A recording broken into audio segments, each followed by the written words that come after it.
जय हिंद दोस्तों, मैं नवीन शर्मा आप सभी का स्वागत करता हूं। आशा करता हूं आप सब एकदम अच्छे हैं, एकदम बेहतरीन हैं। एक बार सारे प्यारे दोस्त बताएंगे आप सब कैसे हैं।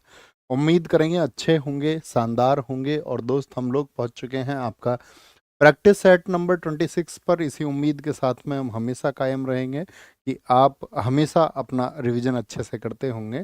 और जिन सेट्स में आपने शुरुआती दौर में किया था, अगर आपने उनको रिवाइज किया होगा तो अब उतना ही कम समय आपको लगेगा रिवीजन में, और आप उसको करते रहेंगे और आगे बढ़ते रहेंगे। तो आज के प्रैक्टिस सेशन को शुरू करते हैं। उससे पहले आप सब लोग पिछले 5 क्वेश्चन के आंसर करेंगे। बताएंगे जी, माधवपुर मेला कहाँ पर लगता है? कुमुदनी लखिया को 2025 में कौन सा पुरस्कार मिला?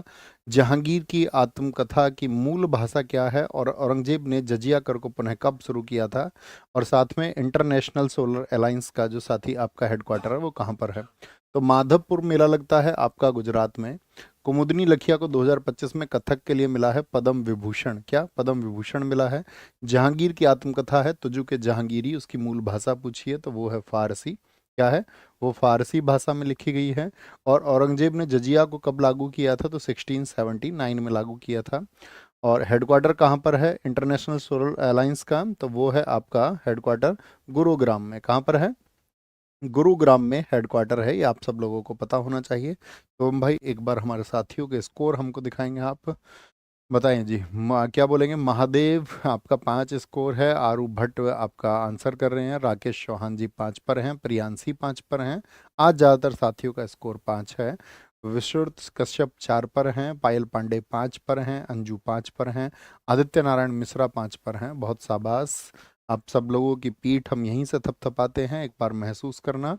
और शुरू करते हैं आज के सेट को। बड़े ध्यान से क्वेश्चन को पढ़ें और आंसर करें। तो क्वेश्चन नंबर 1 है आपका कि नवरेह एक चंद्र नववर्ष है जो निम्नलिखित में से किस स्टेट या यूटी में मनाया जाता है? तो नवरेह कहाँ का है? नवरेह है जम्मू और कश्मीर का। मणिपुर का है चेराओबा।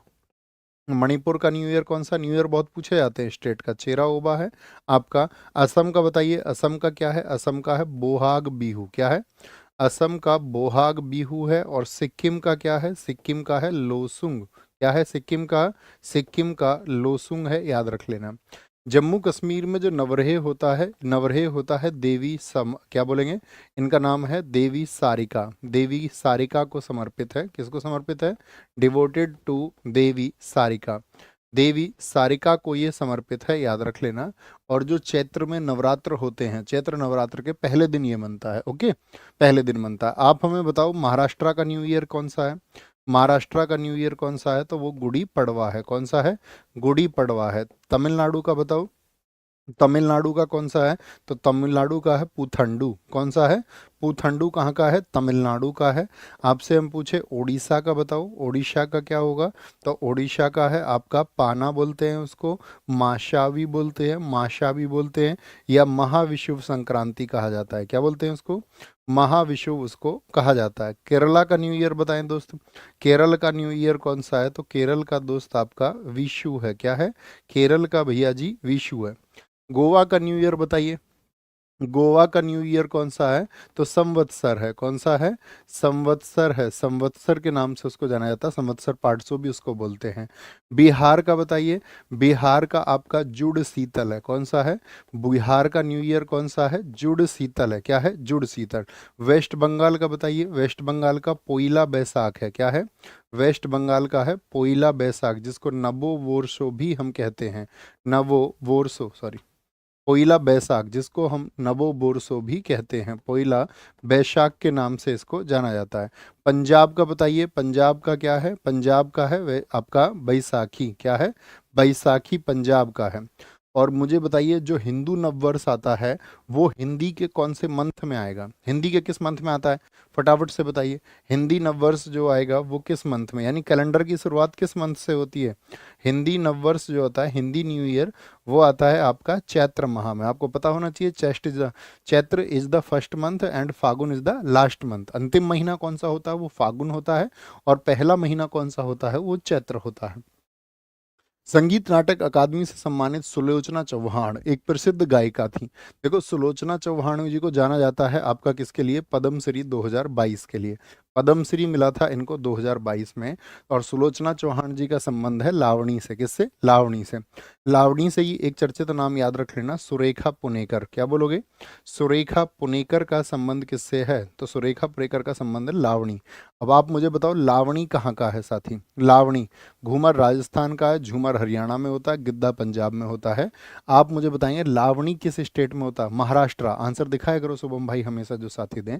आशीष नागर जी एकदम ठीक आंसर आपका आया है, एकदम ठीक आंसर आया है। एक चर्चित नाम आता है मामे खान। मुझे बताओ इनका संबंध किससे है? मामे खान का। तो मामे खान ये भी साथी आपका राजस्थान के एक लोक गायक हैं। कहाँ के? एक फोक सिंगर हैं। कहाँ के? राजस्थान के। और ये चर्चित क्यों हुए थे? क्योंकि याद रख लेना, जो आपका कान महोत्सव था, कान महोत्सव किस क्षेत्र से संबंध रखता है? फिल्म, फिल्म से संबंध रखता है। कान महोत्सव में प्रदर्शन करने वाले पहले भारतीय हैं।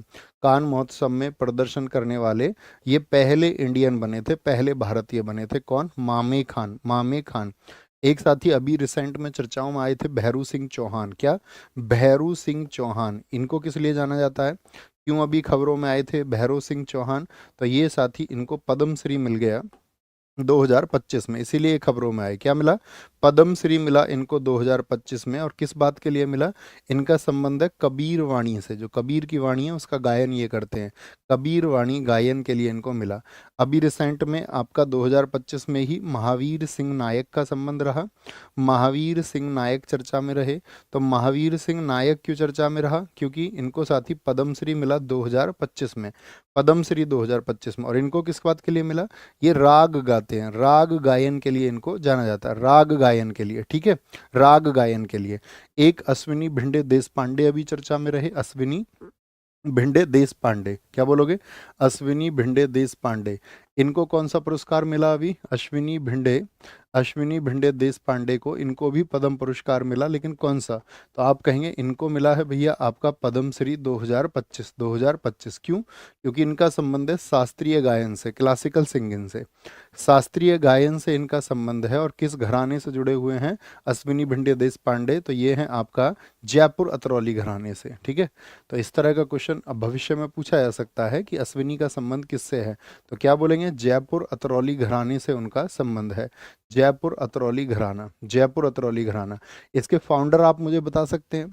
जयपुर अतरौली घराने के संस्थापक बताना शुभम भाई सबसे पहले कौन लिखते हैं? अल्लादिया खान। तो वो बताना मुझे जो सबसे पहले अल्लादिया खान का नाम लिखें। उनको आज टॉपर 1, 5 टॉपर घोषित करेंगे। गुलसबा सबसे पहले आंसर दिया है, तो गुलसबा आज की हमारी पहले स्थान पर रहने वाली पहली छात्रा हैं। हिंदुस्तानी शास्त्रीय संगीत में विष्णु नारायण भातखंडे के अनुसार रागों की उत्पत्ति कितने थाटों से हुई है? तो जो राग उत्पत्त होते हैं वो थाटों से होते हैं। और थाटों की संख्या बताइए इन्होंने 10। क्या बोलोगे? 10 बताइए। किससे संबंध रखते हैं ये विष्णु नारायण भातखंडे? इनको लिखना VN भातखंडे। VN भातखंडे की बात करें तो इनका संबंध है शास्त्रीय गायन से। किससे? इनका संबंध है क्लासिकल सिंगिंग से। क्लासिकल सिंगिंग से इनका रिलेशन है शास्त्रीय गायन से।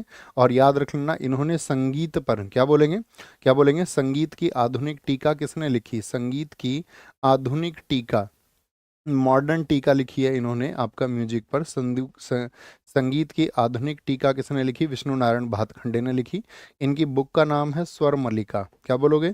स्वर मल्लिका बुक किसकी है? स्वर मल्लिका इनकी बुक का नाम है, बुक का नाम है। ठीक है, और याद रखना 1918 में इन्होंने ग्वालियर में एक माधव संगीत विद्यालय की स्थापना की थी। क्या बनाया था? माधव संगीत विद्यालय की स्थापना किसने की थी या कहाँ पर स्थित है? माधव संगीत विद्यालय ये किसने स्थापित किया था? तो VN भातखंडे ने इसको स्थापित किया था। अगर हम बात करें आपसे राग की, तो मुझे बताओ हिंदुस्तानी जो संगीत, ये हम आपको बता चुके हैं, हिंदुस्तानी संगीत में कुल कितनी स्टाइल होती हैं? हिंदुस्तानी संगीत में कुल कितनी शैली होती हैं? तो इसमें 10 शैली होती हैं। कितनी शैली होती हैं? 10 शैली होती हैं। और हिंदुस्तानी संगीत में 83 राग होते हैं। कितने होते हैं? 83 राग होते हैं हिंदुस्तानी संगीत में। और यहाँ पर एक राग होता है शाडव राग। शाडव, 6 से याद रख लेना। शाडव राग में जो स्वर होते हैं वो होते हैं 6, कभी 7 लिख दें। जो एक साडव ऐसा राग है जिसमें स्वर कितने होते हैं? 6। जनरली स्वर कितने होते हैं?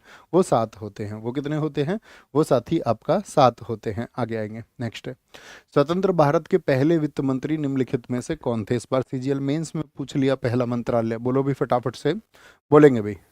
बोलो भाई फटाफट से आंसर करेंगे। तो स्वतंत्र भारत के पहले वित्त मंत्री कौन थे? आर के षणमुख शेट्टी थे, टीटी कृष्णामाचारी थे, श्यामा प्रसाद मुखर्जी या जगजीवन राम थे? जगजीवन राम। तो क्या बोलोगे? आर के षणमुख शेट्टी थे। तो यहाँ शेट्टी लिखा हुआ है ना, ये शेट्टी हैं। कौन है ये साथी आपका शेट्टी है, यहाँ पर याद रख लेना इनको। और याद रखना, देश का पहला बजट इन्होंने ही पेश किया था। देश का पहला बजट किसने पेश किया था? तो आर के षणमुख शेट्टी ने पेश किया था देश का पहला बजट। और देश का पहला बजट याद रख लेना, वो कब आया था? वो आया था 26 नवंबर 1947 को। ये बहुत इंपॉर्टेंट डेट है। कब आया था? 26 नवंबर 1947 को आया था पहला बजट। ठीक है।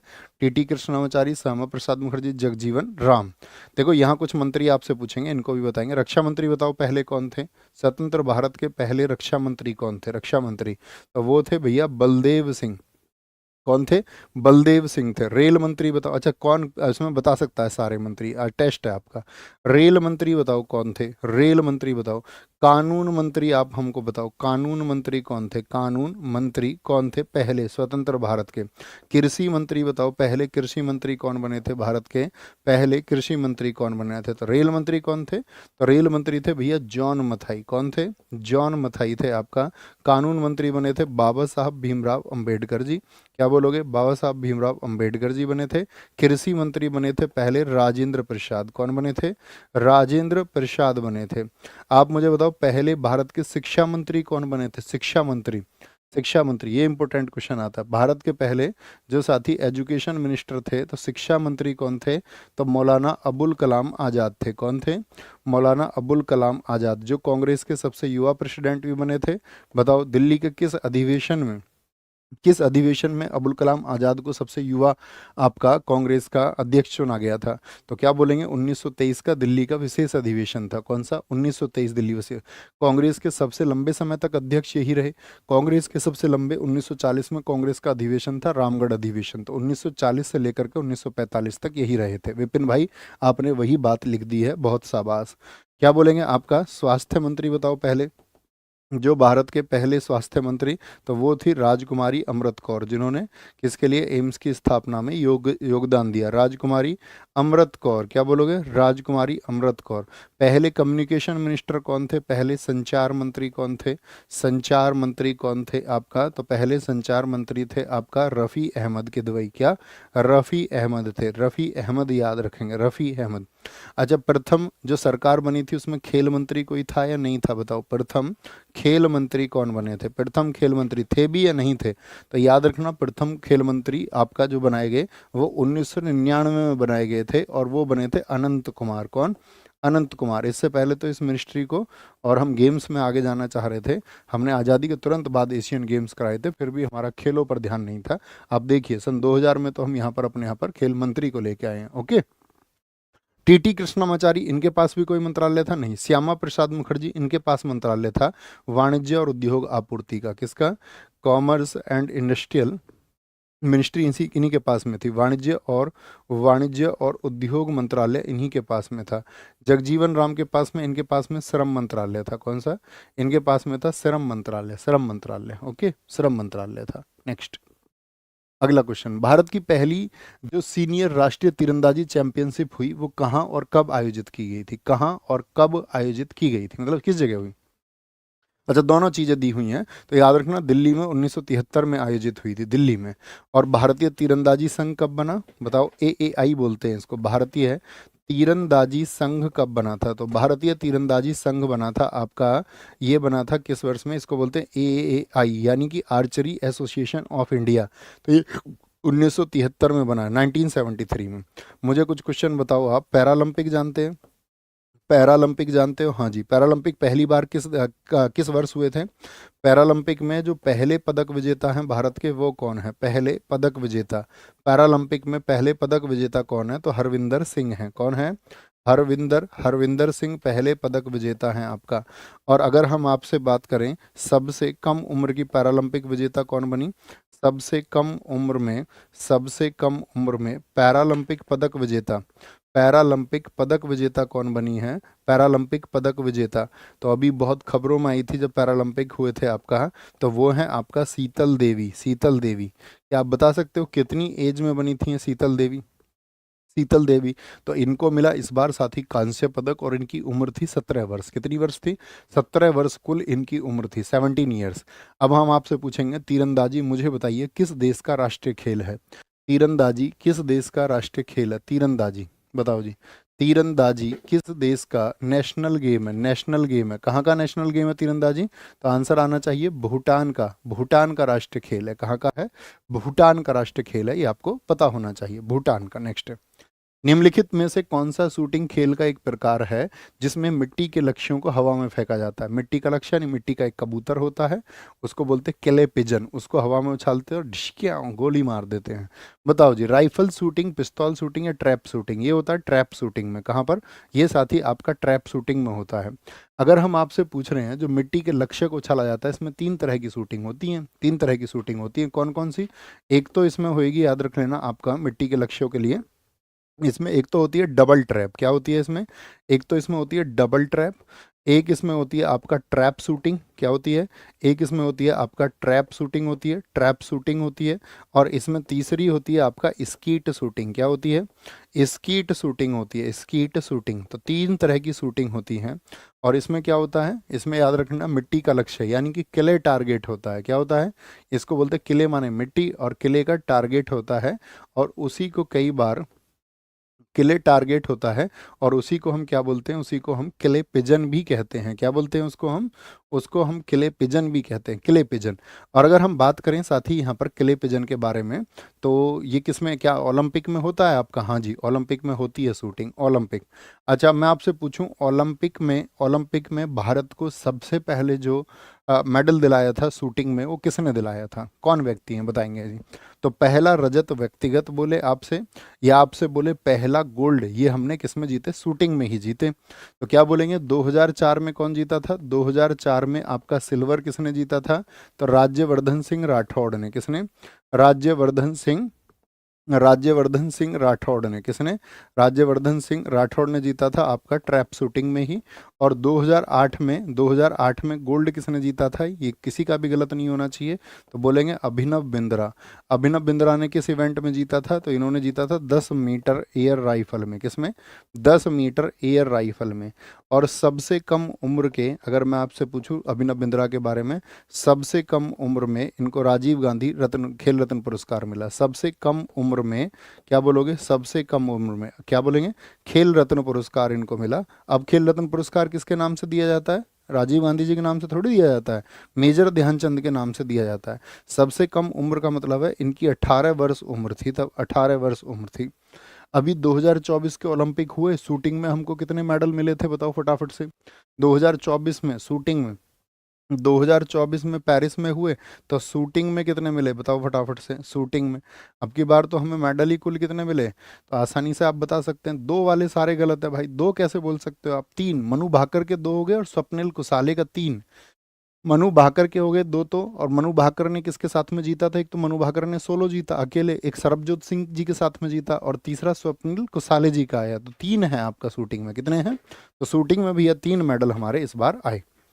भारत ने एएसएलवी पहली बार कब इस्तेमाल किया? देखो एएसएलवी क्या है? रॉकेट लॉन्चिंग की टेक्निक है, इसको बोलते हैं ऑगमेंटेड, इनका फुल फॉर्म एग्जाम में बहुत पूछा जाता है। Augmented satellite launch vehicle. क्या बोलते हैं?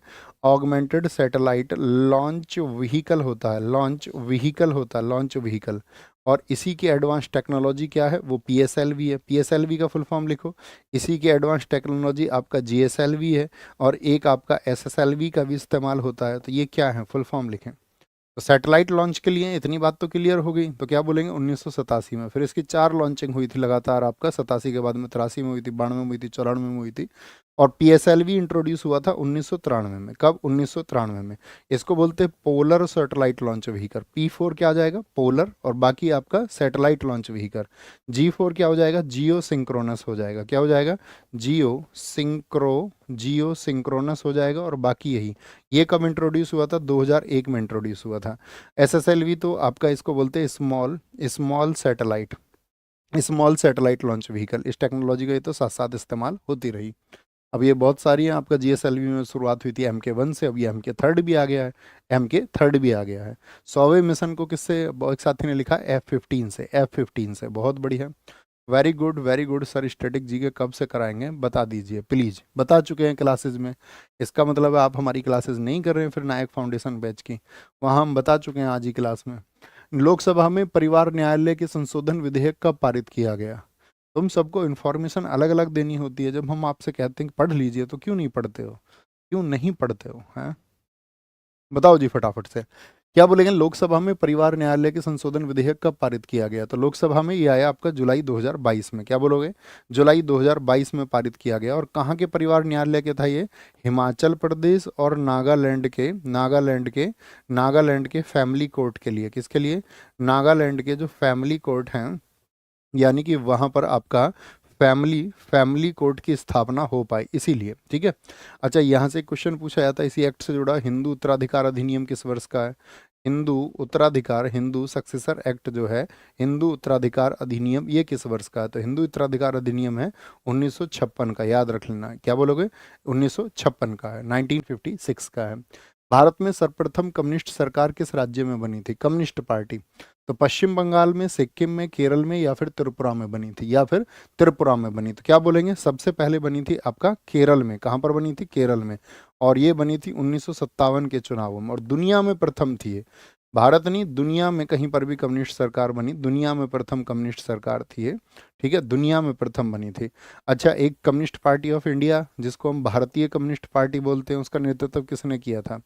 भारतीय जितने भी कम्युनिस्ट थे, भारत में जितने भी कम्युनिस्ट थे, उनका नेतृत्व, जो शुरुआती नेतृत्व किया था, वो किसने किया था? तो उन व्यक्ति का नाम है MS नंबूदरीपाद। क्या है?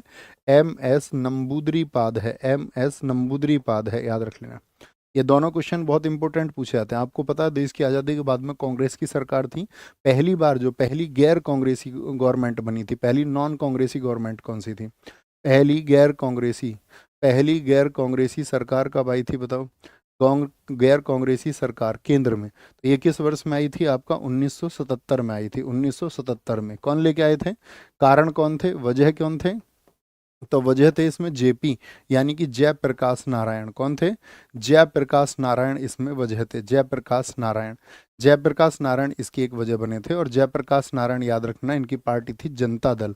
इसी जनता दल से होकर फिर आपका क्या बोलेंगे? जनता पार्टी से भारतीय जनता पार्टी अलग हुई थी।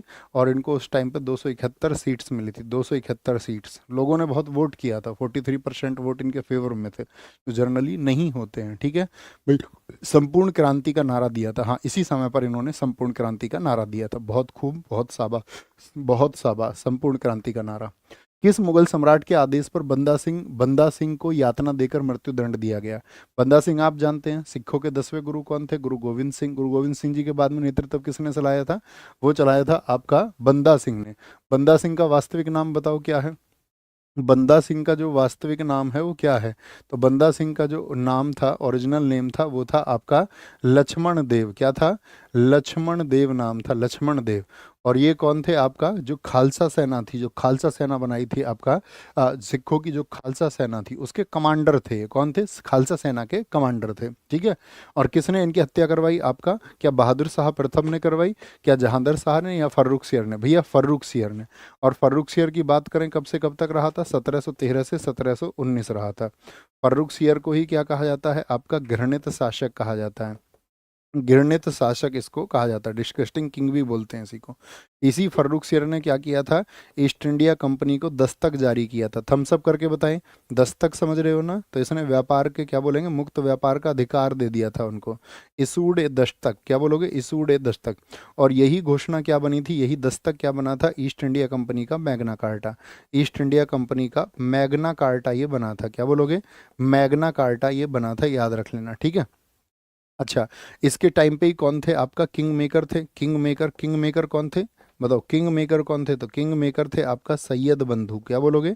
सैयद बंधु थे आपका, सैयद बंधु थे आपका किंग मेकर, जिनको हम बोलते हैं सैयद बंधुओं के नाम भी याद आप रख लीजिए, हुसैन अली और अब्दुल्ला। कौन थे? हुसैन अली था एक, और एक था आपका अब्दुल्ला। इनको किंग मेकर कहा जाता है, भारतीय इतिहास में पूछ लिया जाता है। किन दो भाइयों को किंग मेकर कहा जाता है? किंग मेकर कहा जाता है, जिनको राजा बहुत सारे गद्दी पर बिठाए। आपने मुगल काल के दौरान पढ़ा होगा, उन्होंने 4 राजाओं को गद्दी पर बिठाया और हटाया। ठीक है, हटाया और बिठाया। आगे आएंगे। निम्नलिखित में से निम्नलिखित को कालक्रमानुसार में व्यवस्थित कीजिए और नीचे दिए गए कूट से सही उत्तर चुनिए। मोहम्मद शाह रंगीला, जहादर शाह, आलमगीर द्वितीय और अहमद शाह। अगर मोहम्मद शाह रंगीला की बात करें तो ये गद्दी पर रहा था 1719 से 48। मैंने आपको पहले भी बताया, इस समय पर सबसे लंबा शासनकाल इसी का है। जहादर शाह की बात करें, ये आपका सहाय बेखबर के बाद में वो 1712 से 1713 रहा था, यानी कि बहादुर शाह प्रथम के बाद में। आलमगीर द्वितीय रहा था 1754 से 59 रहा था। और अहमद शाह रहा था आपका 1748 से 1748। मोहम्मद शाह रंगीला के बाद में 1748 से 54 तक रहा था। बताइए जरा, कालक्रमानुसार व्यवस्थित कीजिए। तो पहला कौन सा आ जाएगा आपका? तो पहला आ जाएगा आपका जहादर शाह, यानी कि बी से शुरू हो जाएगा, तो BADC हो जाएगा। क्या हो जाएगा? BADC हो जाएगा। यहाँ पर आपको शाह आलम द्वितीय का शासनकाल पता होना चाहिए। शाह आलम सेकंड का कितना कार्यकाल है? शाह आलम सेकंड का जो कार्यकाल है वो है 1760 से 1806। जनरली वो 1803 में अंग्रेजों के हाथ की कुटपतली बन गया था। और आपका एक अकबर सेकंड का कार्यकाल आपको पता होना चाहिए। अकबर सेकंड, क्योंकि ये द्वितीय मुगल सम्राट था जो 1837 लिख देते हैं अभी हम। 1837 नहीं, कब तक रहा था ये आपका बताओ? ये रहा था 1806 से 1837 तक रहा था। और आपका बहादुर शाह जफर कब से कब तक रहा था बताओ? बहादुर शाह जफर, क्या ये अंतिम था?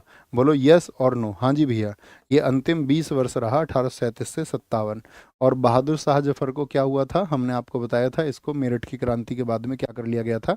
कैद कर लिया गया था। हमने एक क्वेश्चन बताया था, हम आपसे पूछ सकते हैं क्या उसको? जरा पूछते हैं हम। जो भीड़ 10 अप्रैल 1857 को मेरठ से चली थी, वो दिल्ली किस डेट को पहुंची थी? दिल्ली किस डेट को पहुंची थी? और इसको कहाँ भेज दिया गया था? इसको भेज दिया था कैद करके, कहाँ पर? कैद करके इसको भेज दिया था। कैद करके कहाँ पर? कैद करके इसको रंगून भेज दिया था। तो रंगून जब इसको भेज दिया गया था, इसकी डेथ किस ईयर में हुई थी? वहाँ पर बहुत पूछा जाता है। 1862 में डेथ हुई थी। 1858 में कैद किया गया था और इसको कहाँ पर रखा गया था? कहाँ पर? आपका रंगून में रखा गया था। और पकड़ा कहाँ से गया था इसको? हुमायूं के मकबरे से इसको कैप्चर किया गया था, हुमायूं के मकबरे से। तो ये सभी पूछे जाते हैं। ओके। मोहम्मद शाह रंगीला का आपका पता ही है, इसके समय पर आपका कौन आया था? नादिर शाह आया था। सैयद बंधुओं की हत्या भी इसी ने करवाई, इसी ने छुटकारा पाया था उनसे।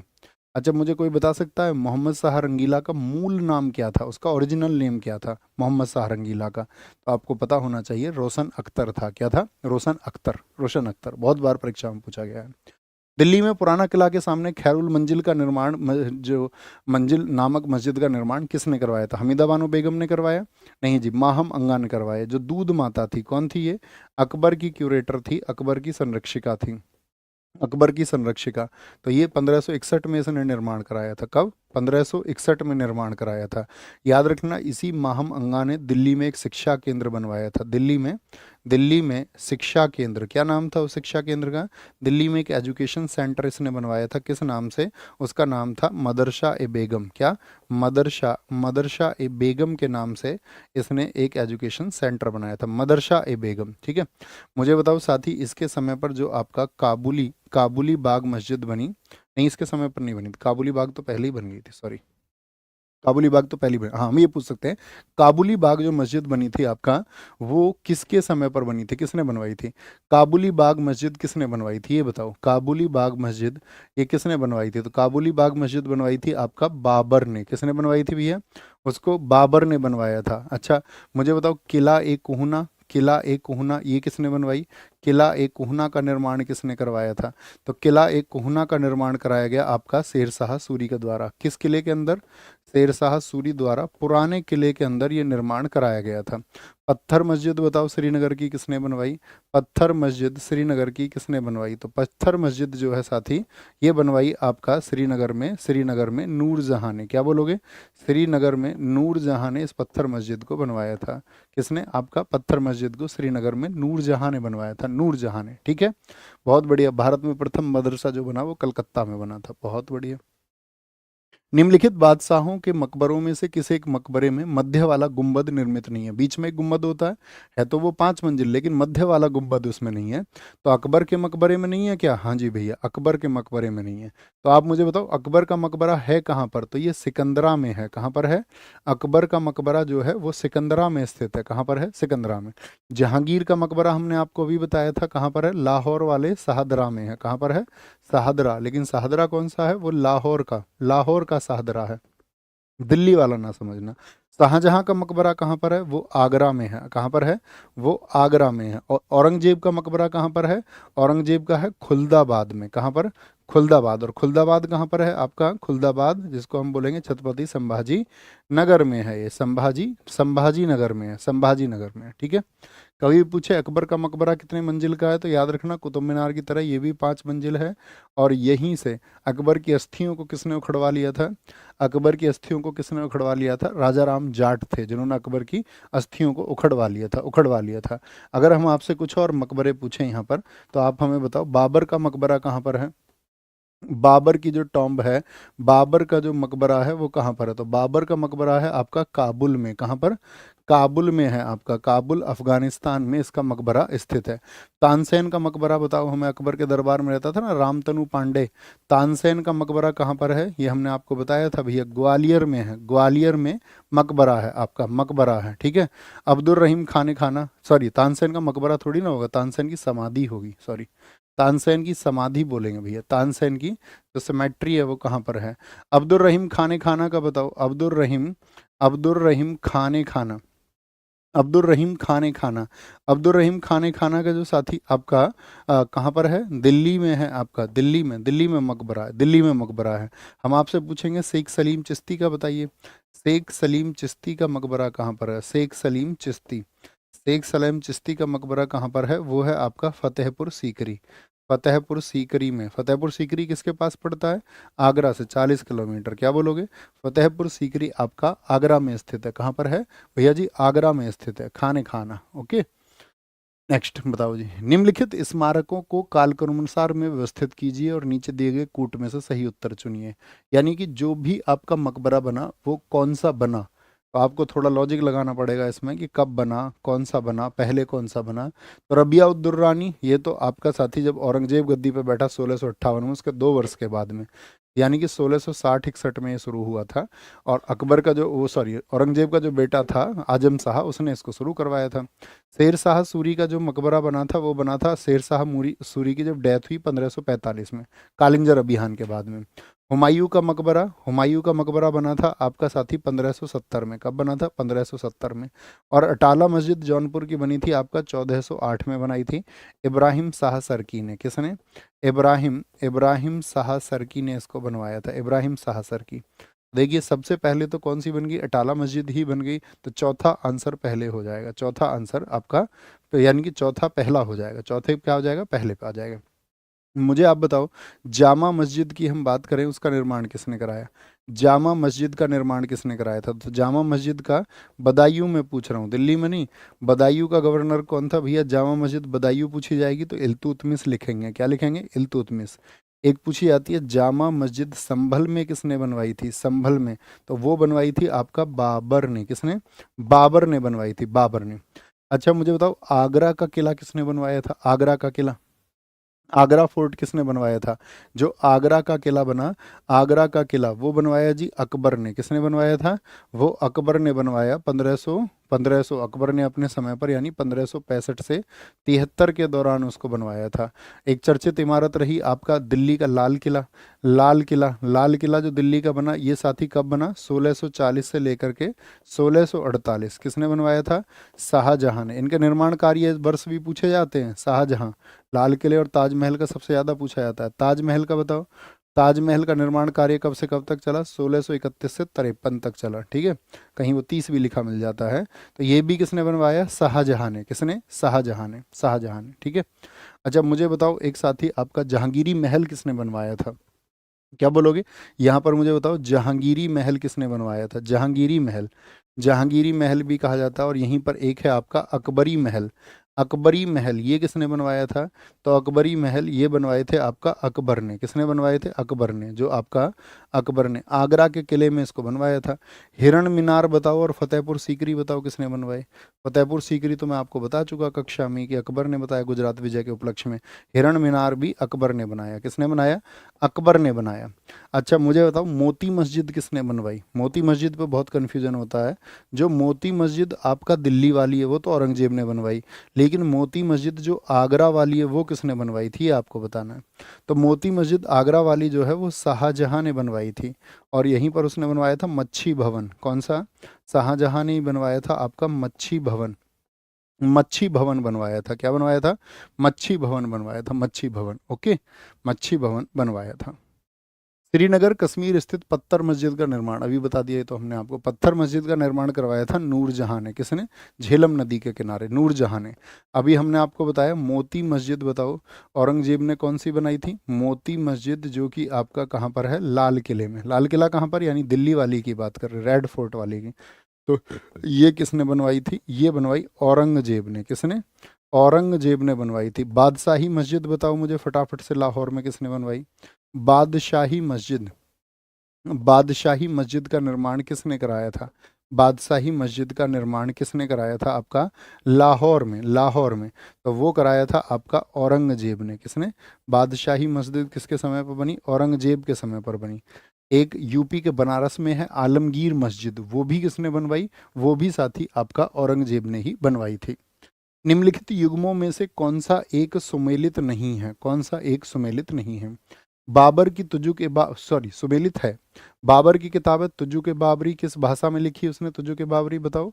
तो किस में लिखी थी? चगताई तुर्क में। इसको ही हम क्या बोलते हैं? बाबर नामा कहते हैं दोस्त। क्या बोलते हैं इसी को? बाबर नामा कहते हैं।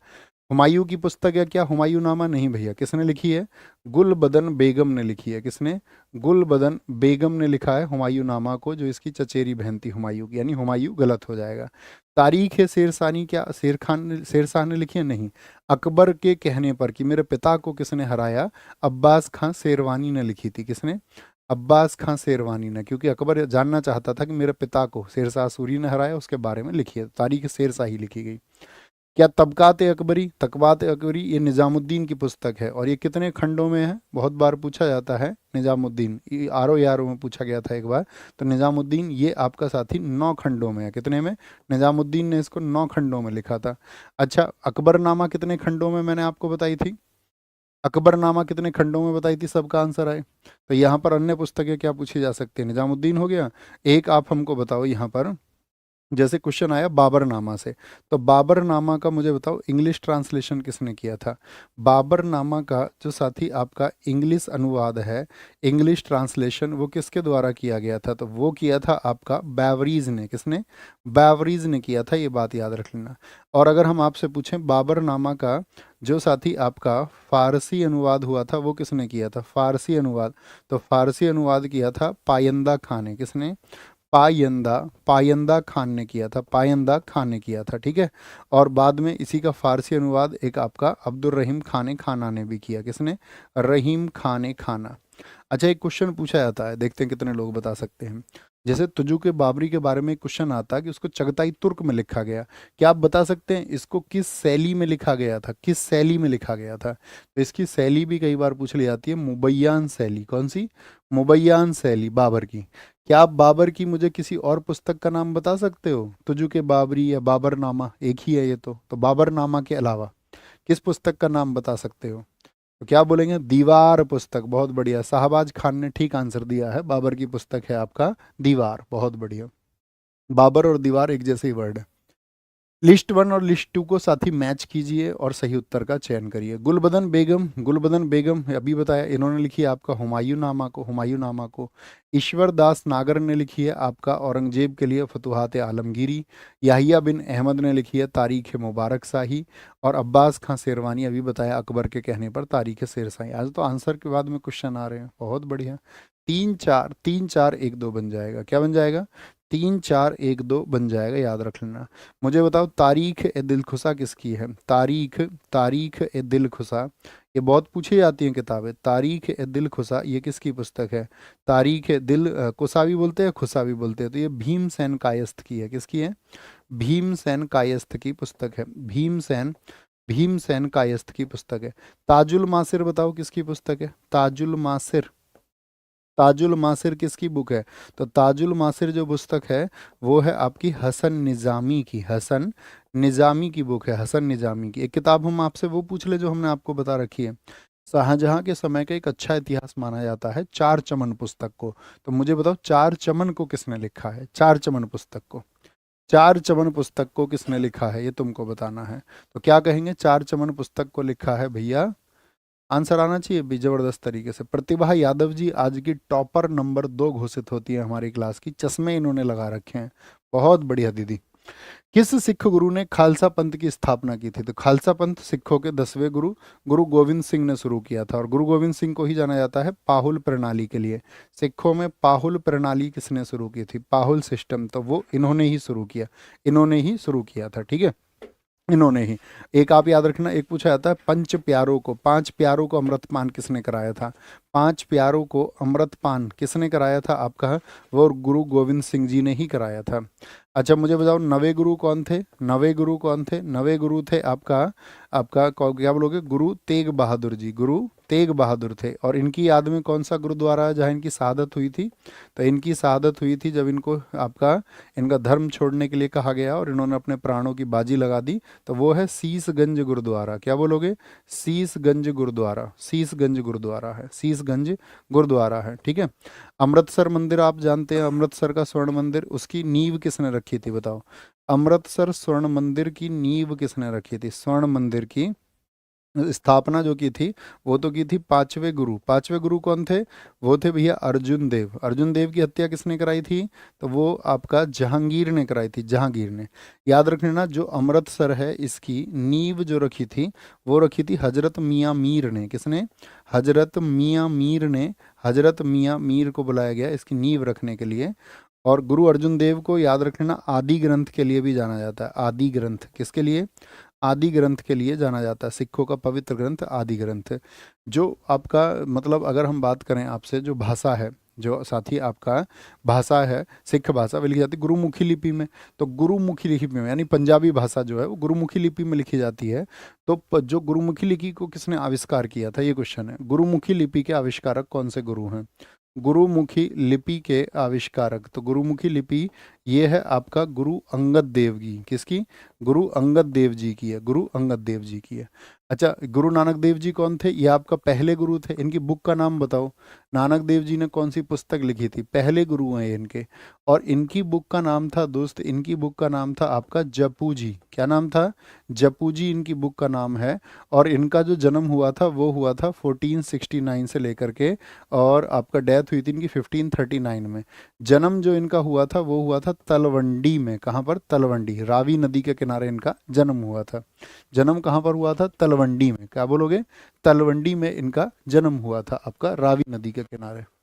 निम्नलिखित में से कौन सा सिखों के 5 तख्तों की सूची में शामिल नहीं है, सिखों के 5 तख्त माने जाते हैं, पटना साहिब जो पटना में है, हाँ जी, दमदमा साहिब जो तलवंडी में है, और आपका श्री रकाब, नहीं ये नहीं माना जाता, श्री रकाबगंज साहिब दिल्ली वाला ये नहीं माना जाता, केशवगढ़ शाही आनंदपुर का माना जाता है, और जो फोर्थ है इनका, फोर्थ माना जाता है अकाल तख्त। अकाल तख्त कहाँ पर है आपका, तो ये अमृतसर में ही है, कहाँ पर है, अकाल तख्त अमृतसर, इसको माना जाता है चौथा। और पांचवा, पांचवा बताए, पांचवा किसको माना जाता है, तो हुजूर साहिब को माना जाता है, किसको, हुजूर साहिब को माना जाता है, हुजूर साहिब। और हुजूर साहिब कहाँ है आपका, नांदेड़ में है, कहाँ पर है, नांदेड़ में। आप जानते हैं सिखों के जैसे 5 तख्त हैं ऐसे ही साथ ही 5 ककार भी हैं। 5 ककार कौन कौन से हैं, जिनको अनिवार्य किया था आपका गुरु गोविंद सिंह जी ने, उन्होंने कहा था आपका केस होना चाहिए, कड़ा होना चाहिए, कड़ा, कड़ा, कंघा होना चाहिए, कंघा, और कच्छा होना चाहिए, कच्छा, और आपका साथी कृपाण आपके पास होना चाहिए, कृपाण धारण करके रखे। इनको बोला जाता है 5 ककार। पूछ लिया जाता है निम्नलिखित में से कौन सा सिख धर्म के 5 ककार में शामिल नहीं है, जो उनके पास होने जरूरी हैं, ठीक है, 5 ककार में शामिल नहीं है। कार्बन डेटिंग की अवधारणा उत्पन्न हुई थी अर्थ समिट रियो डी जेनेरियो से, अर्थ समिट रियो डी जेनेरियो ये कब हुआ था आपका, 1992 में। और फिर आपका ये हुआ था 2002 में जोहानसबर्ग में, ठीक है, फिर 2012 में। तो हर 10-10 साल बाद ये होता रहा। इसको वो बोलते हैं पृथ्वी सम्मेलन, क्या बोलते हैं इसको, इसको भैया हम पृथ्वी सम्मेलन बोलते हैं, पृथ्वी सम्मेलन। तो कई बार पूछ लेगा प्रथम पृथ्वी सम्मेलन, दूसरा पृथ्वी सम्मेलन, तीसरा पृथ्वी सम्मेलन, ये इंपॉर्टेंट है, ठीक है। ये इंपॉर्टेंट है। तो क्योटो प्रोटोकॉल में हुआ था क्या, ये एकदम सही हो जाएगा क्योटो प्रोटोकॉल। क्योटो कहाँ का शहर है बताओ? क्योटो प्रोटोकॉल हुआ था आपका जापान में। क्या बोलोगे? ये जापान में हुआ था। कब? 1997 में। 1997 में क्या उद्देश्य रखा गया था? कार्बन डेटिंग का मतलब था जो ग्रीन हाउस गैस है, तो वो वैश्विक तापन को तो बढ़ा ही रही है, ग्लोबल वार्मिंग को बढ़ा रही है। ग्रीन हाउस गैसेस को, गैसों का क्या करना था? इनका उत्सर्जन उत्सर्जन क्या करना था? कम। जैसे कार्बन डाइऑक्साइड जैसी गैसें हैं, उस समय पर तो यही समस्या थी, तो इनका उत्सर्जन कम करने के लिए। मॉन्ट्रियल प्रोटोकॉल क्या बोलोगे? कनाडा का है। ये कब का है? ये 1987 का है। ये क्योटो से 10 साल पहले हो गया था। G8 समिट ये साथी कब हुआ था आपका? ये 1989 में हुआ था। 1989 में हुआ था, ये आपको पता होना चाहिए। मॉन्ट्रियल प्रोटोकॉल मुझे बताओ ये किसके लिए था? मॉन्ट्रियल प्रोटोकॉल बहुत पूछा जाता है। ये जो हमारी ओजोन लेयर है, ओजोन परत के संरक्षण के लिए, ओजोन लेयर कंजर्वेशन के लिए हुआ था। ओजोन परत के संरक्षण के लिए हुआ था आपका मॉन्ट्रियल प्रोटोकॉल। याद रख लेना, Montreal protocol. Okay, Montreal protocol.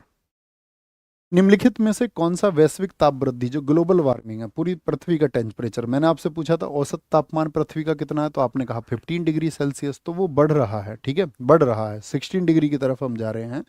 तो जब वो बढ़ेगा तो ग्लेशियर पिघलेंगे, यानी मेल्टिंग ऑफ ग्लेशियर पिघलेंगे तो जल ज़्यादा आएगा, समुद्र जल तल बढ़ेगा, बीमारियां फैलेंगी, आपका प्रवाल भित्ति जो साथी कोरल रीफ्स है वो आपका ब्लीच कर जाएंगे। बहुत बढ़िया। ठीक है, क्योंकि जल स्तर बढ़ जाएगा तो सभी ठीक हो जाएंगे। 1 2 3 4, चारों ठीक हैं। 1 2 3 4। निम्नलिखित में से कौन सा सुमेलित नहीं है, जो जोड़ा सही नहीं है वो बताना है। एक तो कार्टेजिना प्रोटोकॉल हुआ बायोसेफ्टी के लिए, स्टॉकहोम सम्मेलन हुआ, मॉन्ट्रियल प्रोटोकॉल हुआ आपका, या फिर आपका क्योटो प्रोटोकॉल हुआ। तो क्योटो प्रोटोकॉल अभी हमने आपको बताया कब हुआ। क्योटो प्रोटोकॉल 1987 में हुआ। 1987 में किसके लिए हुआ था क्योटो प्रोटोकॉल आपका? तो ये हुआ था आपका क्योटो प्रोटोकॉल। अच्छा, ये पूछ रहा कौन सा सुमेलित नहीं है, तो यही सुमेलित नहीं है फिर तो, बाकी ठीक है। मॉन्ट्रियल आपका ओजोन के लिए हुआ। स्टॉकहोम आपका, स्टॉकहोम सम्मेलन बहुत इंपॉर्टेंट है, 1972 का। इसी समय पर स्थापना हुई थी यूनेप की। यूनेप की स्थापना। आज तीसरा टॉपर ढूंढते हैं, हमें बताओ यूनेप का हेडक्वार्टर कहाँ पर है?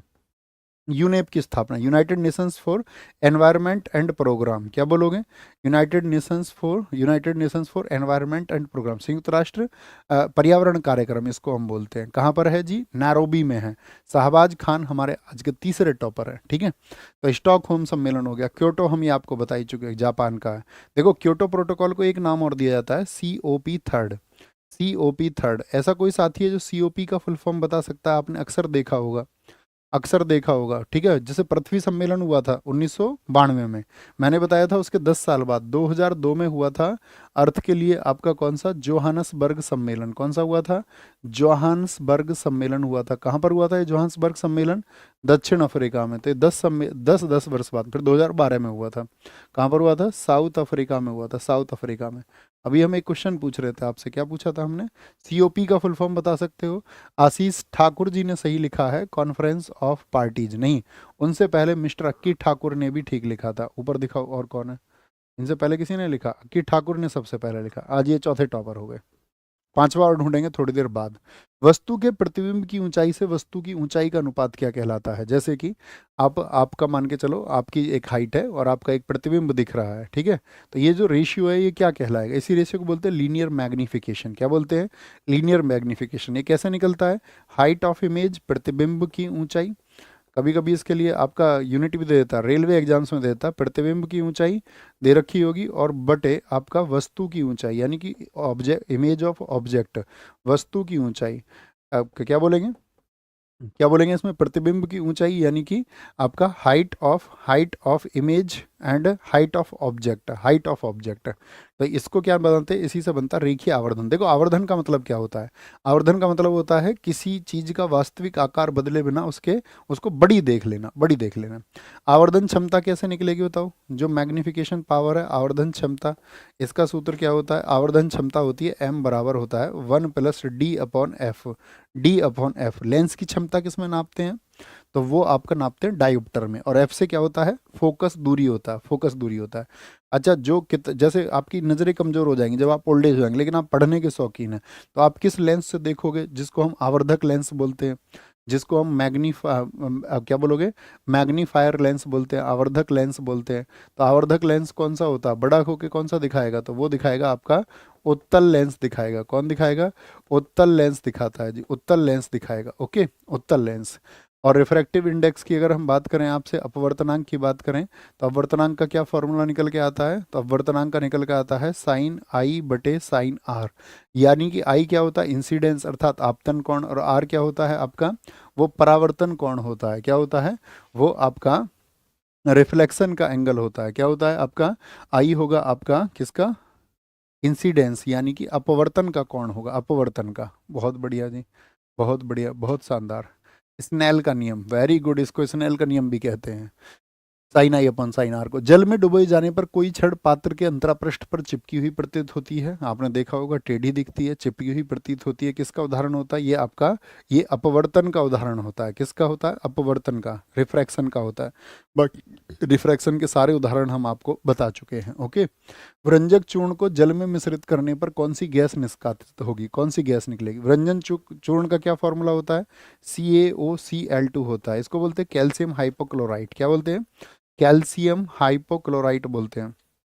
कैल्शियम हाइपोक्लोराइट इसको कहा जाता है, calcium hypochlorite. Okay, calcium hypochlorite बोलते हैं। ठीक है, और क्या बोलेंगे, ये कैसे क्रिया होगी, जब तो इसमें कौन सी गैस निकलेगी, तो सी ए निकले, सी ए तो कोई गैस नहीं है, Cl निकलेगी, क्लोरीन निकल जाएगी। क्या निकल जाएगी, क्लोरीन। क्लोरीन का मुझे एटॉमिक नंबर बताओ फटाफट से सारे लोग। क्लोरीन का परमाणु क्रमांक कितना है, तो क्लोरीन का परमाणु क्रमांक होता है आपका 17 पर। मैंने आपको दोस्त काम दिया था कि आप परमाणु क्रमांक याद रख लेना, 30 तक आपने किए थे। थम्स अप करके बताओ मुझे, जी भैया हमने किए थे, विश्वास से बताना। और एक सेट नंबर लिखो, कितने पर आप पहुंच चुके हैं, रिवीजन करते हुए कितने सेट आपके हो चुके हैं। ऐसे कितने साथी हैं, थम्स अप करके बताना सही सही तरीके से कि भैया 20 सेट तक रिवाइज है, 20 सेट तक। ठीक है ना, सही मायने में कसम है तुम्हें तुम्हारे सिलेक्शन की, देख लेना। 20 सेट तक रिलाइज है। निम्नलिखित में से कौन सा कार्बन का क्रिस्टलीय अपर रूप नहीं है, कार्बन का, कार्बन की क्रिस्टलीय फॉर्म होती है साथ ही आपका एलोट्रॉप्स होते हैं। ग्रेफाइट है, ग्रेफाइट क्या होता है आपका, विद्युत का कुचालक होता है, उसमें लाइट फ्लो नहीं कर सकती। ये कहाँ पर पाया जाता है, ग्रेफाइट पेंसिल में। तो क्या ये आपका इसका क्रिस्टलीय अपूर्व है, क्रिस्टल है इसके, हाँ जी। कोक, कोक होता है क्या, नहीं भैया, कोयला नहीं होगा, कोयला नहीं होगा। फुलरिन होता है आपका, डायमंड हो जाएगा, डायमंड। क्या बोलोगे, ये एकदम से क्रिस्टलीय होता है। क्या बोलोगे, ये शुद्धतम, इसको बोलते हैं प्योर, प्योर एलोट्रॉप है इसका, शुद्ध अपर रूप होता है, ये शुद्धतम अपर रूप होता है इसका, शुद्धतम। क्या आप मुझे बता सकते हैं हीरे का जो निरपेक्ष अपवर्तनांक होता है वो कितना होता है, हीरे का जो साथी आपका रिफ्रैक्टिव इंडेक्स होता है, अपवर्तनांक होता है, वो कितना होता है, तो हीरे का अपवर्तनांक निकालते हैं 2.42 होता है। हीरा कैसा होता है आपका, सुचालक होता है कि कुचालक, हीरा होता है आपका कुचालक, अम्ल क्षार आदि का कोई प्रभाव नहीं होता। इसकी जो चमक होती है हीरो की, वो किसकी वजह से होती है, डायमंड की, तो वो होती है टोटल इंटरनल रिफ्लेक्शन की वजह से, पूर्ण आंतरिक परावर्तन की वजह से। किसकी वजह से, TIR बोलते हैं इसको, पूर्ण आंतरिक परावर्तन, total internal reflection, T I R होता है। ठीक है, याद रखेंगे इसको, TIR होता है। कोई दिक्कत, आगे। हाँ देखो, यहाँ पे एक क्वेश्चन और बन जाता है, ग्रेफाइट से हमको याद आता है, जो बहुत सारी चीज़ें होती है ना, जैसे कि आप जानते होगे, आपको मोबिल ऑयल को जानते होगे, तो मोबिल ऑयल क्या काम करता है, ग्रीस क्या काम करता है, तो वो लुब्रिकेंट का काम करता है, स्नेहक का काम करता है। ऐसे ही इस ग्रेफाइट से अगर हम चूर्ण बना ले, तो कई बार पूछ ले जाता है, क्या बना ले, ग्रेफाइट चूर्ण, तो ये मशीनों में लुब्रिकेंट का काम कर देगा। ग्रेफाइट चूर्ण चिकनाई ला देगा, ये चिकनाई, क्या बोल दोगे, ये क्या होता है, मशीन स्नेहक होता है, यानी कि आपका ये मशीन ल्यूब्रिकेंट के रूप में काम करता है, मशीन ल्यूब्रिकेंट होता है, मशीन ल्यूब्रिकेंट। ओके, ग्रेफाइट चूर्ण। रेटिनॉल मुख्य रूप से किससे संबंधित है, रेटिनॉल किसका साइंटिफिक नाम है, रेटिनॉल बताओ जी। विटामिन ए का है, विटामिन ए का, एकदम से ठीक है। विटामिन बी का क्या होता है आपका, थाइमीन होता है। क्या होता है, थाइमीन होता है, थाइमीन। विटामिन सी का बताइए, विटामिन सी का क्या होता है, तो जो विटामिन सी होता है उसका होता है एस्कॉर्बिक एसिड। क्या होता है, एस्कॉर्बिक एसिड होता है, एस्कॉर्बिक अम्ल होता है। क्या होता है, एस्कॉर्बिक अम्ल होता है। ठीक है, विटामिन डी की बात करें, लिखा हुआ है ऊपर, विटामिन डी का बताइए मुझे, तो विटामिन डी का क्या होता है आपका, वो होता है कैल्सीफेरॉल। क्या होता है, कैल्सीफेरॉल होता है, कैल्सीफेरॉल होता है, कैल्सीफेरॉल होता है। ठीक है, विटामिन ई का अगर हम आपसे पूछे तो क्या होगा, टोकोफेरॉल होगा। क्या होगा, टोकोफेरॉल होगा, टोकोफेरॉल। ओके, विटामिन ई हो जाएगा आपका। आप मुझे बताओ विटामिन के का क्या नाम है? तो विटामिन के का होता है आपका, विटामिन के का होता है, उसको बोलते हैं हम्म, हाँ, फिलोक्विनोन। क्या बोलते हैं उसको? उसको बोला जाता है फिलोक्विनोन, फिलोक्विनोन कहा जाता है, या उसी को नेफ्ताक्विनोन कहा जाता है। क्या बोलते हैं उसी को? नेफ्ताक्विनोन कहा जाता है, नेफ्ताक्विनोन कहा जाता है विटामिन के का। आप हमें बताओ विटामिन के और कौन सा बचा? ए बी सी डी, ठीक है, खत्म हो गया। बहुत बढ़िया, के, विटामिन के हो गया। अब मुझे बताओ जल में कौन कौन से घुलते हैं, जो जल में वाटर में सॉल्यूबल होते हैं? तो जल में घुलनशील कौन से हैं? जल में घुलनशील। और एक मुझे बताओ जो आपका फैट में सॉल्यूबल होते हैं, जो साथी आपका फैट में सॉल्यूबल हों, तो क्या बोलेंगे? वसा में घुलनशील। तो वसा वाले छोड़ दो, बी और सी, वसा, वैसे बी सी, बी सी को छोड़ दो, तो बी सी छोड़ देंगे तो क्या बन जाएगा? कीड़ा। क्या बोलते हैं? के ई डी ए, के ई डी ए, कीड़ा। और जल में घुलनशील कौन कौन से होते हैं? वो बी और सी होते हैं, बी और सी होते हैं, बी और सी। अच्छा, विटामिन सी की कमी से कौन सा रोग हो जाता है? एस्कॉर्बिक अम्ल यदि कम हो जाए तो रोग कौन सा हो जाएगा? तो क्या बोलेंगे? स्कर्वी रोग हो जाएगा। क्या हो जाएगा? स्कर्वी रोग हो जाएगा। इसमें क्या होता है? आपके मसूड़ों में सूजन हो जाएगा। इसका अन्य नाम क्या है विटामिन सी का? इसका अन्य नाम होता है आपका E300। पूछा जाता है किस विटामिन को E300 के नाम से जाना जाता है? E300 के नाम से। विटामिन के में क्या होगा? आपके जो साथी क्लॉट्स हैं ब्लड के, वो नहीं बनेंगे। रक्त का थक्का न बनना, रक्त का थक्का नहीं बनेगा, ब्लड क्लॉट्स नहीं बनेंगे, ठीक है। रक्त का थक्का नहीं बनना, ये किसकी वजह से होता है आपका? नहीं सॉरी, रक्त का थक्का नहीं बनता है इसकी वजह से, और कि अगर नहीं है तो नहीं बनेगा, अगर है तो फिर बन जाएगा।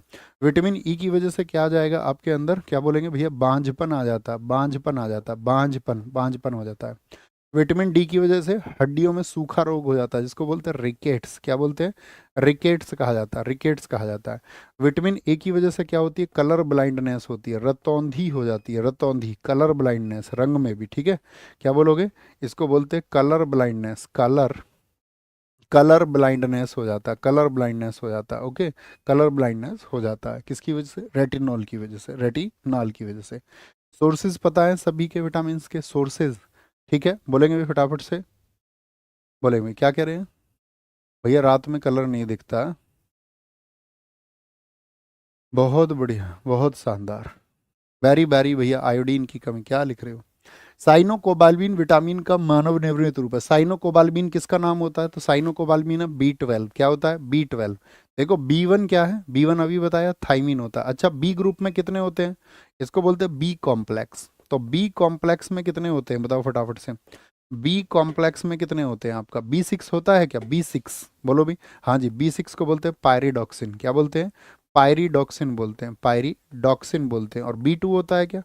B2 होता है कि नहीं होता? बोलो हाँ भैया होता है। B2 बोलते हैं राइबोफ्लोविन को। किसको? राइबोफ्लोविन कहा जाता है इसको, या राइबोफ्लेविन के नाम से भी जाना जाता है, ठीक है।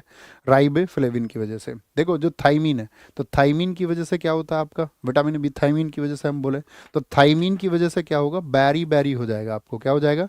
बैरी बैरी डिसीज हो जाती है, बैरी बैरी रोग हो जाता है। राइबोफ्लेविन आपकी बॉडी में नहीं है तो त्वचा फट जाएगी आपकी। क्या बोलेंगे? त्वचा आपकी फट जाएगी। आंखें लाल रहती हैं, आंखें क्या हो जाती हैं? लाल हो जाती हैं, ठीक है। आंखें लाल हो जाती हैं, आंखें लाल हो जाती हैं, ठीक है। जैसे मुझ में B2 की कमी है, आपका क्या बोलेंगे? आंखें लाल हो जाती हैं। बी कॉम्प्लेक्स, इसमें एक होता है B3। क्या होता है? B3 होता है, तो बोलेंगे B3 को क्या बोलते हैं नाम से? नियासिन के नाम से जाना जाता है। ये नहीं बताया आपने बी कॉम्प्लेक्स में कुल कितने आपका विटामिन होते हैं? तो 8 होते हैं। क्या बोलोगे? 8 होते हैं। कितने होते हैं इसमें? 8 होते हैं, तो ऊपर लिखे ही हुए हैं ये आपका। और B3 हो गया, फिर इसके बाद में B6 हमने आपको बता दिया, B5 हो जाएगा, B5 आएगा। B5 इसको क्या बोलते हैं? पेंटाथोनिक एसिड बोलते हैं, पेंटाथोनिक, 5 होता है ना, पेंटाथोनिक एसिड कहा जाता है। 5 से 5, पेंटा 5 को ही बोलते हैं। B6 हो गया। एक B7 होता है। B7 क्या होता है? बायोटीन। ये बालों के लिए ज़रूरी होता है, बालों के लिए, और ज़्यादातर शैम्पूज में यही होता है। इसी को हम बोलते हैं विटामिन H। क्या बोलते हैं? विटामिन H बोलते हैं, विटामिन H। एक होता है आपका B9। B9 को क्या बोलेंगे? फॉलेट एसिड बोला जाता है उसको। B9 को बोलते हैं फॉलेट एसिड। क्या बोलोगे? उसको भैया फॉलेट एसिड कहा जाएगा, फॉलेट एसिड कहा जाएगा, या फॉलिक एसिड भी उसको बोलते हैं, फॉलिक एसिड भी उसको बोलते हैं। ये आपको पता होना चाहिए, ओके। ये हमको याद रखने हैं। आगे आगे। मई 2025 में रोमानिया के नए राष्ट्रपति के रूप में किसे नियुक्त किया गया? रोमानिया के अभी राष्ट्रपति बने हैं वो कौन बने हैं रोमानिया के? तो जॉर्ज सिमियन बने हैं, ये तो हार गए। निकुसोर डैन बने, याद रखना, स्वतंत्र उम्मीदवार थे। रोमानिया की कैपिटल बताओ। रोमानिया की कैपिटल है बुखारेस्ट। क्या है? बुखारेस्ट इसकी राजधानी है। रोमानिया जो आपका रोमांस में था, बुखार हो गया उसको क्योंकि बारिश में नहा रहा था, रोमांटिक हो गया। यूएसए के मुझे बताओ, यूएसए के डोनाल्ड ट्रंप कौन से नंबर के राष्ट्रपति हैं? डोनाल्ड ट्रंप जो है ये कौन से नंबर का राष्ट्रपति है बताओ जी? तो क्या कहोगे? ये 47वां राष्ट्रपति है। और यूएसए का ही अभी आपका जो जैंडी वेस है, क्या बोलोगे? जैंडी वेस ये क्या है? जैंडी वेस ये उपराष्ट्रपति है। कौन से नंबर का? ये 50वां वाइस प्रेसिडेंट है, 50वां उपराष्ट्रपति है। ठीक है। अभी रिसेंट में मुझे बताओ कनाडा के पीएम कौन बने हैं? अभी चेंज हुए। कनाडा के पीएम कौन बने हैं आपका? तो वो है मार्क, क्या बोलोगे? वो है मार्क करनी। क्या है? मार्क करनी या मार्क कार्नी बोल दीजिए। ठीक है। नामीबिया में साथी अभी क्या चेंज हुआ था? पहली महिला राष्ट्रपति बनी। नामीबिया की पहली महिला राष्ट्रपति, ये पूछा जाएगा। पहली पहली जो साथी आपका महिला राष्ट्रपति बनी है नामीबिया की, पहली महिला राष्ट्रपति वो कौन बनी है? तो पहली महिला राष्ट्रपति बनी है नंदी नदेतवाहा। कौन? नंदी नदेतवाहा बनी है, नदेतवाहा। ठीक है, नदेतवा, ये पहली महिला बनी है वहां पर नामीबिया। क्या आप मुझे बता सकते हैं यूएसए की राजधानी वॉशिंगटन डीसी है? कनाडा की क्या है? कनाडा की ओटावा है। नामीबिया की राजधानी आप मुझे बताएं, कितने लोग बता सकते हैं? नामीबिया, बिया हवा, बिहार, बिहार बोलते हैं विंड को, विंड माने हवा। क्या बोलेंगे? बोलेंगे अभी फटाफट से, क्या बोलेंगे जी? नामीबिया। तो नामीबिया क्या बोलेंगे भैया आपका? नामीबिया आप कह देंगे पहली महिला शिक्षिका। Wind hawk, wind hawk. मई 2025 में ब्रह्मोस निर्माण इकाई का अनावरण कहाँ किया गया है? मई 2025 में ब्रह्मोस निर्माण इकाई का अनावरण कहाँ पर किया गया है? सारे लोग बोलेंगे भाई वाह, लखनऊ, लखनऊ में किया गया। क्या टारगेट रखा गया है लखनऊ में? ब्रह्मोस कितनी मिसाइल यहाँ पर बनाएंगे? तो यहाँ पर टारगेट रखा गया है 80 से 100 मिसाइल बनाने का। कितना? 80 से 100 मिसाइल बनाने का टारगेट रखा गया है यहाँ पे। मुझे बताओ जो ब्रह्मोस मिसाइल है ये दो नदियों से मिल करके बनी है, और वो दो नदियाँ कौन कौन सी हैं? एक तो भारत की तो ब्रह्मपुत्र है, और दूसरी नदी किस देश की है ये बताना है। तो क्या बोलोगे? ये दो नदियों से मिलकर बनी है, एक तो ब्रह्मपुत्र और दूसरी नदी है आपका रूस की मोस्कावा। क्या? मोस्कावा। कहाँ की है मोस्कावा? ये रूस की है। ब्रह्मपुत्र को आप जानते हैं। ठीक है। तो ये दो नदियों से मिलकर बनी है, लक्ष्य रखा गया है इसका। अभी यूपी की बात करें तो यूपी में मिला है, अभी यूपी में मिला है अनमोल, यूपी अनमोल रत्न पुरस्कार। यूपी गवर्नमेंट देती है अनमोल रत्न पुरस्कार। ये साथी आपका किसको दिया गया है? अनमोल रत्न पुरस्कार ये निखिल सिंघल को दिया गया है। किसको दिया गया है? निखिल सिंघल को दिया गया है। ठीक है। एक साथी याद रखना, अभी आपका विश्व आर्द्रभूमि आयोजन हुआ था यूपी में ही। विश्व विश्व विश्व आर्द्रभूमि इंटरनेशनली यहीं पर हुआ था। विश्व आर्द्रभूमि, आर्द्रभूमि बोले तो आपका वेटलैंड्स के लिए जो आपका आयोजन हुआ था वो कहाँ पर हुआ था? तो यहाँ पर एक रामसर साइट है यूपी में। कौन सी? पार्वती अर्गा, पार्वती अर्गा। क्या आप मुझे बताओगे पार्वती अर्गा जो साथी आपका रामसर साइट है वो कहाँ पर है? पार्वती अर्गा रामसर साइट कहाँ पर स्थित है आपका? तो ये है आपका गोंडा जिले में। कहाँ पर? गोंडा में।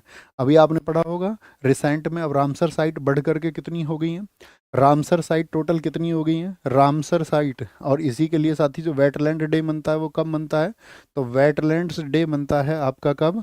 वेटलैंड्स डे मनता है आपका 2 फरवरी को। क्योंकि रामसर कहाँ पर स्थित है? ये जो रामसर है ये ईरान में स्थित है, ईरान का एक शहर है। रामसर कहाँ पर है? ईरान का एक शहर है। भैया 91 हो गई हैं, और आज के 5वें टॉपर बनते हमारे मनीष भाई सबसे पहले आंसर देके। तो ये वेटलैंड्स डे मनता है आपका 2 फरवरी को। किसको? 2 फरवरी को। ब्रह्मोस एरोस्पेस किन दो देशों का संयुक्त निगम है? किन दो देशों का संयुक्त निगम है? ये आपका होमवर्क है, ये आपका होमवर्क है। और आप में से कितने साथियों ने जीएस सुधा बुक को ऑर्डर किया था? जीएस सुधा बुक को मैं आपको बता दूं, एक तो कुछ साथियों को कन्फ्यूजन है, उन साथियों ने सोचा, कुछ साथियों का मेरे पास क्वेश्चन आया, हालांकि मैं उसको बता चुका था टेलीग्राम के माध्यम से भी। और ये टेलीग्राम आप ज्वाइन कर लो, हम सारी इन्फॉर्मेशन इसी पर देते हैं। ओके, टेलीग्राम आप ज्वाइन कर लो। ओके, या तो हम इंस्टाग्राम स्टोरी पर शेयर करते हैं या इस पे आपका टेलीग्राम पर उसको भिजवाते हैं। तो क्या बोलेंगे, जीएस सुधा बुक, भैया ये टोटल थ्योरी बुक है। ये क्या है, ये सिर्फ टोटल थ्योरी है। इसमें थ्योरी से सारी जो आपका टॉपिक्स हैं वो कवर किए गए हैं। और जिन साथियों ने इसको ऑर्डर किया था, याद रख लेना 25 जून तक आपकी किताब आपके पास पहुंच जाएगी। और याद रख लेना, भैया ने कहा है रिव्यू करना नहीं भूलना उसको देख करके। और जितने में हमने आपको भिजवाया, उसको 199 में हमने आपको भिजवाया था, क्या पॉसिबल था, आप उस किताब को देख करके कहना क्या ये सच में पॉसिबल था। लेकिन जब हमारी ऊर्जा होती है, हमारे साथ में साथी उम्मीदें जुड़ी होती हैं, और आपकी वजह से सब कुछ अपने जीवन में हुआ है, तो वो हर संभव कार्य हम कर पाते हैं। तो क्या बोलेंगे आपका, अभी तो नहीं, अभी मत पूछ लेना भैया आपने लिख दिया था ये, है ना। अब पॉसिबल नहीं है वो, मैंने कहा था आपसे एक ही बार आएगा वो। अब आपको उसको बुक सेलर से लेना पड़ेगा अगर आप इस किताब को चाहते हैं। अब मतलब फ्यूचर में उस पर ऑफर नहीं होगा ना, अगली 10 को ना कभी भी। तो अब आपको उसको बुक सेलर से लेना पड़ेगा। बाकी आपका रिव्यू वीडियो का इंतज़ार रहेगा। तो जो साथी आपका रिव्यू वीडियो बनाते हो, चाहे इंस्टाग्राम के माध्यम से आप बनाए, यूट्यूब के माध्यम से, तो ज़रूर बनाना, ओके। और ये जो बुक है ना जीएस निधि, ये ऑब्जेक्टिव बुक है। ऑब्जेक्टिव समझ रहे हो, पीवाईक्यू फॉर्मेट की बुक है। अगर आप एसएससी का कोई एग्जाम देने जा रहे हो, एसएससी का, स्पेशली एसएससी का कोई एग्जाम आप देना चाह रहे हैं, चाहे आप जीडी दें, चाहे आप सीजीएल दें, ठीक है, चाहे आप एमटीएस दें, चाहे आप सीएचएसएल दें, चाहे आप दिल्ली पुलिस दें, ठीक है, जो भी सीपीओ आप दें, सिलेक्शन पोस्ट आप दें, स्टेनो आप दें, जेई आप दें, जो भी एग्जाम दो, एसएससी का अगर आप देखना चाह रहे हो कि पिछले 5 वर्षों का क्या ट्रेंड रहा है, तो उसका एक्सप्लेनेशन हमने दिया है पीवाईक्यू फॉर्मेट में। तो अगर आपको पीवाईक्यू की प्रैक्टिस करनी है, भाई आप थ्योरी पढ़ चुके हो, आपको पीवाईक्यू प्रैक्टिस करनी है, तो आप इस बुक की तरफ जाना। और अगर आपने थ्योरी पर बहुत अच्छी कमांड आपकी नहीं है, तो आपका उन साथियों के लिए, जो आपका साथी तैयारी शुरू कर रहे हो, शुरुआती दौर में हो, वो पूछे कौन सी बुक चाहिए, तो आप उनको सजेस्ट कर सकते हैं कि भैया थोड़ा विस्तार से अच्छे से पढ़ना पड़ेगा।